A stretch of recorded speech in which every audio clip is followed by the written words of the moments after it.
অনেক দিন পরে বন্ধুর সাথে দেখা হলো, আর বন্ধুদের সাথে কি আড্ডা দিলাম চলুন দেখি আজকে।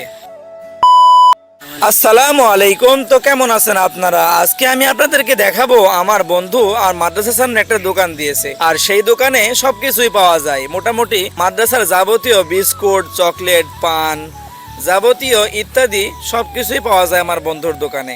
আর এই বন্ধুর দোকান কথা শুনে আমি ছুটে চলে আসলাম। এই যে আমার সাথে আছে আমার অনেক দিন পুরনো বন্ধু, এখানে আমরা একটু বসে আড্ডা দিব। আর এই যে আড্ডা দিতেছি মনে হচ্ছে আমরা আবার সেই শৈশবে ফিরে গেছি। আমরা গল্প করতে করতে আমার অনেক বন্ধুর কথা মনে পড়ে যাচ্ছে। আর যাই হোক, সবাই তো এখন একসঙ্গে দেখা করা সম্ভব না, তাই আমরা মোটামুটি বন্ধুর দোকানটা একটু ঘুরে দেখলাম যে বন্ধুর দোকানে এখানে অনেক কিছুই পাওয়া যায়। আমি দোয়া করি যেন আমার বন্ধুর ব্যবসাটা যেন আল্লাহ তাআলা রহমত এবং বরকতে ভরিয়ে দিক। আপনারা সকালে বলুন আমিন। আর আমার সাথে ছিল আজকে আমার বন্ধু সাব্বির, আর সেই সাব্বির আজকে আমাকে একটু ভিডিও করে দিয়েছে। আর আজকে আমার সময়টা যেমন কেমন যেন বন্ধুর সাথে আড্ডা দিতে দিতে সময় চলে গেল। আর আজকের ভিডিওটা আপনাদের কেমন লাগলো আপনারা কমেন্টে জানাতে ভুলবেন না কিন্তু।